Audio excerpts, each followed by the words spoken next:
반갑습니다. 오늘은 추하루이고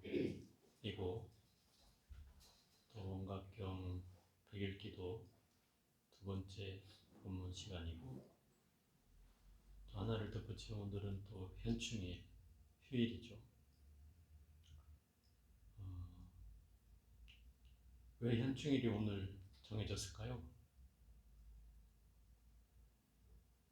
저도 그게 궁금해서 찾아보니까 이승만 대통령 때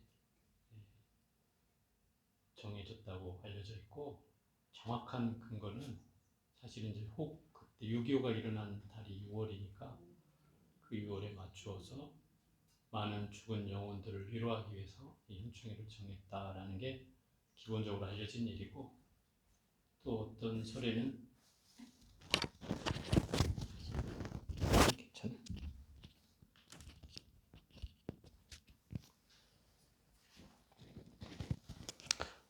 어떤 설에서는 망종이라고 혹시 들어봤어요?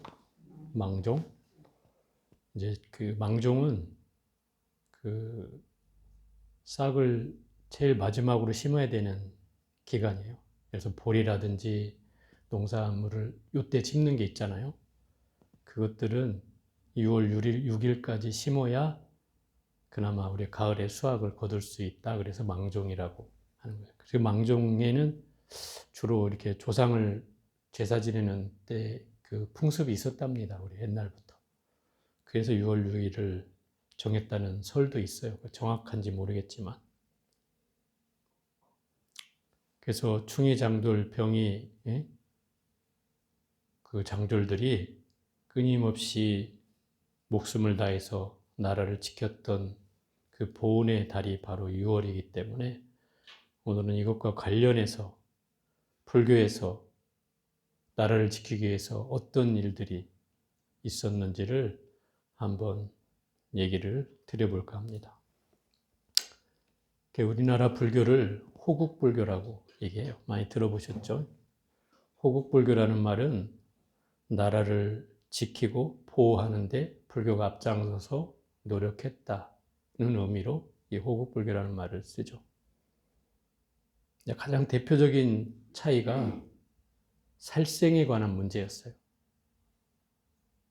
전쟁이 임하는 장수가 만약에 그게 불교도이고 또 스님이라면 살생 앞에서 생명을 죽여야만 하잖아요. 어떻게 할 것인가? 굉장히 큰 화두겠죠. 죽이지 못한다면 내가 죽을 것이고 또 그렇다면 나라를 빼앗길 수도 있는 일이니 어떻게 할 것인가? 이걸 참 고민했어요. 그래서 신라 시대 때로 이제 거슬러 올라가는데 여러분도 아마 어디 역사나 윤리책에서나 배웠을 법한 내용인데 원광법사라는 분이 이제 등장해요. 이분이 이제 화랑이 되려고 하는 두 명의 젊은이에게 평생 내가 인생의 명언으로, 인생의 경고로 삼을 만한 그런 구절을 좀 알려주십시오라는 그 두 명의 젊은 청년에게 세속오계라는 계율을 가르쳐줬다. 그 세속오계가 여러분 잘 아시는 사군이총, 나라에 충성하고, 사친이요, 부모에 효도하고, 교우이신, 도반에게는 신으로서 도반을 사귀고, 임전무태, 전쟁에 나아가서는 물러서지 말고, 맨 마지막이 살생유택이라는 거죠. 살생을 하되 가려서 해라.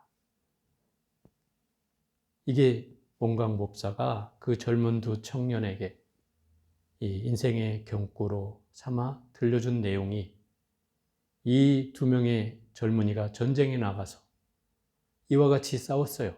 싸움에 나가서 물러서지 않고 살생을 하되 아무나 죽이진 않았고, 여기서 살생을 가려서 하라는 말은 이 스님이 부연 설명을 해줘요. 때를 가려야 한다, 첫째. 그래서 봄이나 여름에는 생명이 창궐하는 때이니 이때 함부로 살생하지 말고, 또 육제일이라는 걸 지켜서 육제일 날은 살생을 하지 말고, 또 우리가 기르는 가축인 닭이나 개나 또는 소나 말이나 하는 그런 가축을 죽이지 말고, 또 한 점도 안 되는 생명을 죽이지 마라. 한 점이라는 것은 손 한 마디 정도 되는 아주 작은 생명, 이제 꾸물꾸물 태어난 생명이나 아주 작은 생명을 죽이지 마라. 이렇게 이제 얘기를 했단 말이에요. 구체적으로. 그 생명에 대한 기본적인 존경심을 갖되 전쟁이 임하는 장수는 어쩔 수 없는 살생을 해야 되니 그때는 살생을 해서 나라를 지켜야 한다. 이것이 첫 번째 얘기였어요. 이 내용이 알려져서 결국 화랑들에게 윤리강령으로 삼아서 화랑들에게 정신적 무장을 시켰던 내용이 바로 이 세속오계라는 거였어요. 이게 스님이 알려준 계율이었죠. 또 고려시대 때는 그 여진족이 쳐들어왔을 때 그 별무반이라고 해서 특별 군사 훈련반이 있었어요. 거기에 이제 항마군이라는 스님들 정예부대가 있었던 거죠. 고려시대 때도 있었어요. 그걸 항마군이라고 했어요. 항마군은 마구니를 항복받는다는 그런 뜻이죠. 그래서 스님들이 동원이 돼서 여진족을 물리쳤어요. 또 이외에도 우리 몽고 때, 몽고가 침략해 왔을 때, 그때 고려시대 때죠. 유명한 전투가 이제 처인성 전투라고 하는 건데, 그때 이제 그 몽고 사령관으로 왔던 살리타이라는 장수를 그 역사책에 나오는 얘기예요. 김윤호라는 장군이 이제 처단을 죽이게 되는데 그분이 전직이 승려 출신이었어요. 그러니까 국난을 만나면 스님들은 나라가 없이 자기가 존재할 수 없잖아요. 그죠? 나라가 없으면 국가를 지켜낼 수 없기 때문에 나라를 지키기 위해서 전쟁에 나섰던 거예요. 우리가 잘 아는 그 팔만대장경이 1010 몇 년도인가 원래 초조대장경이라고 해서 발간이 됐어요. 근데 그 책이 이미 발간이 돼서 보관하고 있었는데 1200년대 몽고족이 침입해서 이 대장경을 다 불태워버려요. 몽고족이 왜 대장경을 불태웠을까요? 자기들은 가지고 있지 않았기 때문에 불태웠어요. 그리고 또 그때 불태워진 게 경주의 그 황룡사 목탑이죠. 9층, 80층 높이나 80m 정도 되는 높이를 가진 그 목탑을 그때 몽고족이 쳐들어와서 그 일대를 다 불질러 버렸죠. 역사에 남을 만한 유물유산을 다 몽고족들이 와서 다 그 불을 지른 거예요. 그래서 1236년 몽고 전쟁이 끝나갈 무렵부터 다시 발언을 해서 몽고족의 침략을 부처님의 힘으로 물리치자, 이런 마음으로 다시 또 팔만대장경이 조성이 되게 돼요. 그 200년 전에 가지고 있던 경전이 다 불타버리고, 그래서 다시금 팔만대장경을 조성해서 처음에는 몽고족이 침략했을 때 왕이 어디로 피난 갔어요? 강화도로 피난을 갔거든요. 왜 강화도로 갔어요? 몽고족은 물을 무서워해요. 그러니까 물을 못 건너가니까 강화도에서 왕이 피신해 있었던 거예요. 그래서 끝까지 항쟁을 했잖아요. 삼별초엔 아니냐 해가면서. 그때 그래서 이 경전도 그 강화도에서 만들어져 가지고 거기에서 보관을 했었어요. 한 30년 정도 그곳에 있다가 1360년경에 해인사로 옮겨지는 거예요. 원래 해인사에서 만든 건 아니에요. 해인사로 옮겨지고 나서, 왜냐하면 이제 아무래도 약탈과 침략에 노출되는 공간에 있다 보니까 보관이 또 용이하지 않아서 산속 깊이 감춰야 된다 이래서 이제 찾다가 해인사로 들어오게 된 거죠. 그런데 이 재밌는 것은 이거는 여담인데 해인사에 장경각이 세워졌잖아요. 그 장경각을 여러분들 가셔본 분들 아실지 모르겠지만 굉장히 과학적으로 건물이 지어져 있어요. 요즘 사람들은 상상할 수가 없어요. 자연에 노출돼 있잖아요. 늘 불의 위험에 처해 있고 또 해인사는 불이 자주 나는 곳 중에 하나예요. 역사적으로 보면. 그래서 재밌는 일화가 뭐냐면 단오날이 되잖아요. 음력으로 5월 5일이 단오날인가요? 단오날 양력인가 음력인가. 그 단오날이 되면은 스님들이 전부 다 소금 한 단지씩을 지고 건너 산으로 가요. 산 정상에 가서 그 소금 덩어리를 묻고 와요. 해마다 지금까지 하고 있어요. 왜 소금 단지를 묻고 오겠어요? 불을 방지하기 위해서 그런 거예요. 그 이웃 너머의 산 때문에 이 화기가 계속 넘쳐서 늘 불이 난다는 거예요. 그래서 지금까지 전통으로 단오날만 되면 스님들이 소금을 이고 그 너머 봉우리에 가서 거기에 산에 묻고 와요. 그게 해마다 하는 일이에요. 늘 화재의 위험에 노출되니까. 더군다나 팔만대장경이 모셔져 있으니 혹여 불이 나러 난다면 어쩔 수 없는 상황이 발생하잖아요. 그래서 최대한 그걸 이제 방지하기 위한 방법이고 또 안으로는 건물이 어떤 구조로 되어 있냐면 남쪽과 북쪽이 건물이 다르게 되어 있어요. 북쪽은 이제 위에서 찬바람이 내려오니까 그 찬바람을 막기 위해서 밑에 창이 좁고 위에 창이 넓고 또 반대로 남쪽에 있는 창은 밑에 창이 넓고 위에 창이 좁아요. 이게 바람이 이렇게 순환이 되게 구조를 해놨다는 거죠. 이게 사각으로 돼 있어요. 사각으로.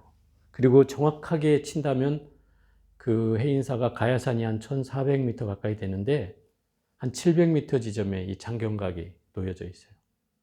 해발 700m. 딱 중간쯤 되는 거죠. 그래서 기록에는 그렇게 나와요. 새들도 이곳을 함부로 지나가지 않는다. 이런 얘기들이 있는데 그것은 제가 볼 때는 부처님을 존경해서 새들까지 그러는 것이 아니라 여기에 기류가 바뀌는 곳이에요. 찬 공기와 더운 공기가 만나서 이렇게 바뀌는 곳이어서 새들도 그런 곳에는 잘 안 가게 되잖아요. 그래서 아마 그런 얘기들이 나온 것 같고 또 여러분들은 아마 그런 얘기를 들으셨을 거예요. 땅에다가 숯과 소금 이걸 다 심어가지고 땅을 다져놨어요. 그래서 습기가 올라오지 않게 만들어진 거죠. 그래서 1300년도부터 보관이 돼서 지금까지 치면 거의 한 700년, 그죠? 700여 년을 그곳에서 화재를 불구하고 견뎌내면서 지금까지 견뎌올 수 있었던 거예요. 재미있는 일화가 하나 있는데 아마 전두환 대통령 시절일 거예요.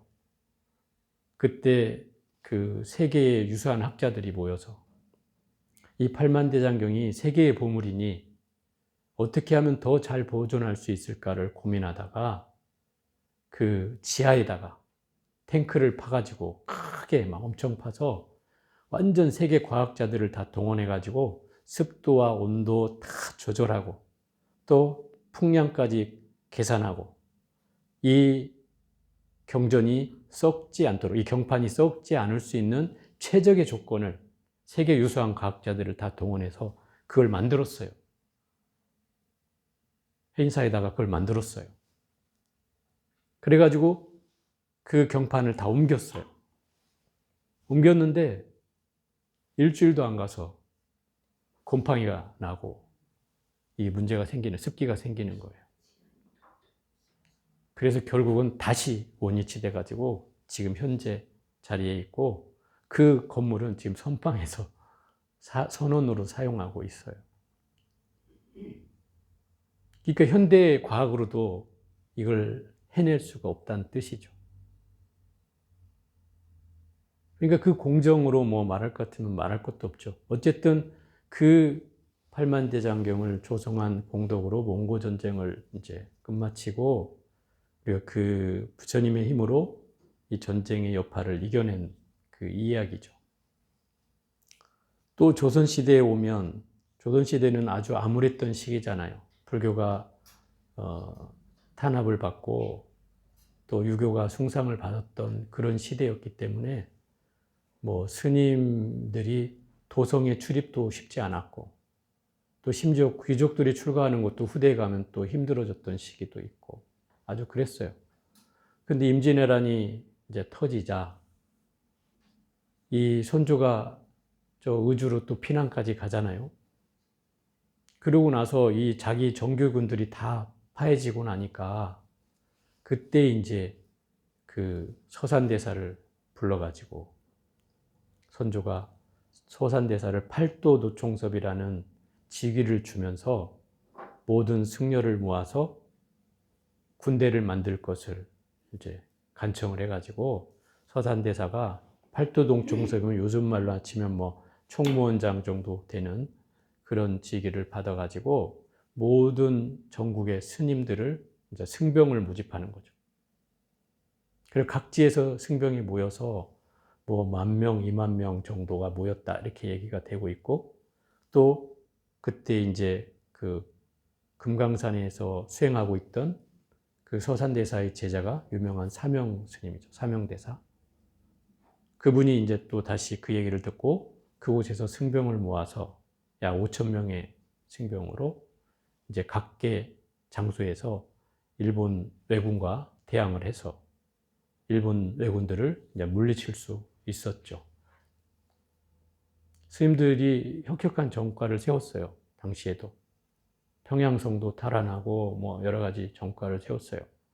근데 그 스님들이 중에 이제 우리 사명대사 같은 분은 외장하고도 단판을 지어서 그들을 물러가게 하고, 또 심지어는 그 전쟁이 끝난 후에 그 일본을 건너가서 그 일본의 그 총리하고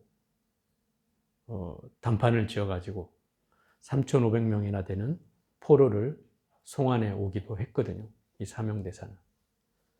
어쨌든 이 조선시대에도 그 암울한 역사 속에서도 스님들의 역할을 해서 나라를 지키는데, 또 나라를 구국하고 또 백성들을 구하는데 일익이 되었다는 거죠. 또 이뿐만 아니라 일제시대 때로 거슬러 오면, 일제시대 때도 뭐 물론 이제 많은 사람들이 뭐 독립운동도 하고 뭐 열심히 그 나라의 그 독립을 위해서 열심히 싸우기도 했고 독립운동을 했지만, 스님들의 사례만 얘기를 한다면 그 독립선언서를 낭독한 거기에는 34명의 이제 그 발의자들이 나오는데 그 중에 스님이 딱 2명이에요. 그 백용성, 용성 스님과 만해 한용운 스님이 두 분이 그 독립선언서에 서명을 했고, 그리고 그 두 분의 그 노력에 의해서 이 3.1운동이 전개된 역사가 있는 거예요. 그런 이제 일 등으로 이 한용운 스님은 투옥이 돼서 제일 무거운 형량으로 3년인가 이렇게 감옥살이를 하고, 근데 그 후유증으로 이제 돌아가시게 되죠. 어쨌든 그 일제시대 36년의 역사는 35년 몇 개월이라고 하대요. 36년이라고도 하면 안 된다고 그러더라고요. 한 달이라도 줄여야 될 판인데 그걸 왜 늘리냐고. 그래서 35년 6개월 가까이 되는데, 그 기간 동안에 그 나라도 침략이 돼서 언어도 말살이 됐고 우리의 정신이 다 빼앗겼지만 불교에도 엄청난 피해가 있었어요. 외색 불교가 들어왔다 이 말이죠. 그래서 절에서 주지를 하려면 그 결혼을 해야만 됐어요. 그 결혼하지 않으면 주지 자리를 주지 않았어요. 그래서 스님들도 그때 이제 대처불교라는 게 생겨난 거죠. 그 이전에야 뭐 그런 불교가 있었겠어요. 그런데 어쨌든 일본이 들어오면서 그 대처 불교가 생겨나게 됐고, 그래서 35년 동안 그 외색 불교가 점령을 해서 31본산이라고 했어요, 그때는. 지금은 24개, 25교구 본사가 있지만, 그때는 이제 31본산이라 해서 저 이북까지 다 쳐가지고 그랬는데, 그 본산의 주지의 자격이 아내가 있는 자였어요. 그런 시절이 있었단 말이에요. 그러니 청정하게 사는 스님들이 내몰리고 이런 행정승들이 저를 차지하게 되는 시점이었기 때문에, 그때 유명한 일화가 왜 그 이승만 대통령이 뭐 해인사를 방문했는데 저 담 너머에 빨래 기저귀가 널려 있더라. 그래서 저게 뭐냐 하니까 그 스님이 결혼해서 산다. 이 얘기를 듣고 이제 그때 이제 청화가 시작된 계기다. 뭐 이렇게 얘기하는 분도 있어요. 물론 그것이 사실인지 정확히는 모르겠지만, 그때 이제 유명한 스님들이 결사를 해서 그야말로 이 그 외색화된 불교를 내몰고 정화운동이라는 게 펼쳐져요. 1960년대에는. 그래가지고 이제 그 대처들을 다 쫓아내고 이 전쟁이 시작이 되는 거예요.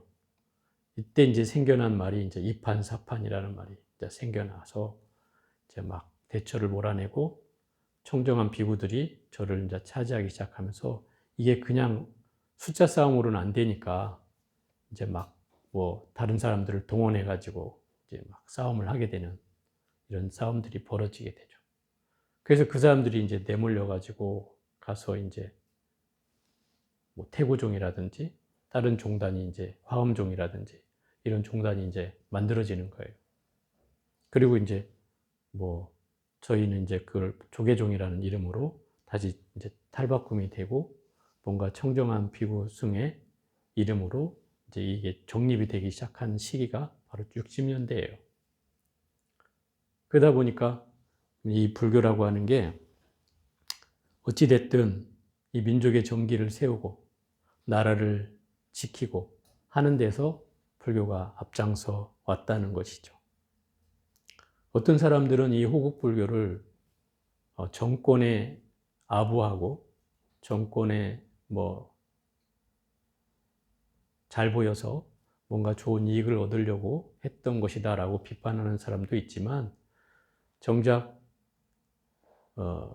호국불교를 행했던 가장 큰 이유는 나라가 있어야 나도 있다는 그런 의미에서 출발했던 것이다 라고 하는 거죠. 나라 없이 나라고 하는 존재는 있을 수 없고, 또 내가 아무리 잘났어도 이 땅 위에 서 있을 때 나라고 하는 게 존재하는 것이지, 그죠? 예를 들어서 남의 땅에, 남의 나라에 가서 만약에 산다고 하면 참 쉽지 않은 일 아니겠습니까? 그래서 우리의 선조들은 그렇게 나라를 지키면서 이 땅에 살아왔다는 것이죠. 불교에서 말하는 네 가지 큰 은혜를 얘기할 때 제일 첫 번째로 삼는 게 부모의 은혜고, 두 번째로 삼는 게 중생의 은혜고, 세 번째로 삼는 게 나라의 은혜고, 네 번째로 삼는 게 시주의 은혜다. 이렇게 얘기하기도 해요. 이걸 좀 달리 얘기하는 사람도 있는데, 어떤 사람은 이제 스승의 은혜가 첫 번째로 들어가고, 또 부모의 은혜가 두 번째고, 또 나라의 은혜가 세 번째고, 시주의 은혜가 네 번째다. 이렇게 얘기하는 데도 있어요. 어찌됐든 공통적으로 들어가는 건 바로 나라의 은혜가 있다는 거예요. 우리가 매일 축원하면서 부르는 말 중에 국태민안이라고 해서 나라는 태평하고 백성은 안락하고 하는 축원을 매일 한다 이 말이죠. 그 축원을 하는 이유가 뭐겠어요? 내가 존재하는 이유도 나라가 있을 때 존재하는 것이기 때문에 나라가 있어야 나도 있다는 뜻이죠. 그래서 우리가 이 살생이라는 문제를 한번 얘기하고 싶었어요. 우리가 세상을 살면서 중생의 이익을 위해서 내가 살생을 하지 말아야 될 것과 해야 될 것을 조금 가릴 필요는 있겠다. 이런 생각이죠. 그렇다고 여러분한테 뭐 전쟁에 임하라는 건 아니고 우리가 이 살생이라고 하는 문제를 세속적으로 잘 이해해야 되겠다 이 말이에요. 무조건적으로 생명을 살려야 된다는 건 근본적인 의미지만 또 방편적으로는 여러분들이 해가 되는 생명에 대해서는 또 뭔가 어쩔 수 없이 죽여야 되는 경우가 있잖아요. 그죠? 예를 들어서 막 그 벌레가 생겨가지고, 뭐 쌀벌레가 생겼다든지, 또는 뭐 그 뭡니까? 바퀴벌레가 생겼다든지, 뭐 진드기가 생겼다든지, 뭔가 해가 되는 생명체가 생기면, 어떤 분은 그렇게 이제 저한테 연락이 오죠. 어떻게 해야 됩니까? 어떻게 해야 됩니까? 처리를 하셔야죠. 어쩔 수 없잖아요. 그런 거는. 처리를 하고, 뭐, 그 발버리심 진원을 좀 해주고, 그리고 뭐 사경을 할 수 있으면 사경도 좀 해주고, 그러면 되죠. 그게 이제 방편이잖아요. 어쩔 수 없이 내가 살생을 해야 될 경우에. 그렇게 해서라도 그걸 잘 정리하는 것이 중요하다. 그래서 우리가 이 현충일에 맞이하는 이 호국불교는 바로 나라를 지키기 위해서 결국은 내가 누군가를 해야 됐던 것이 정당화됐던 그런 내용을 담고 있다라고 하는 거예요. 왜냐하면 그 자체는 어찌 보면 근본적으로는 살생이지만 나라를 있어야 나도 있다는 생각이 우리 의식 속에는 팽배해져 있었기 때문에 이런 일들을 우리는 벌여왔던 겁니다. 그리고 오늘 현충일이고 또 오늘 초하루이면서 그래서 제가 호국 불교에 대한 의미로 한번 말씀을 드렸습니다. 오늘 여기까지 해보겠습니다.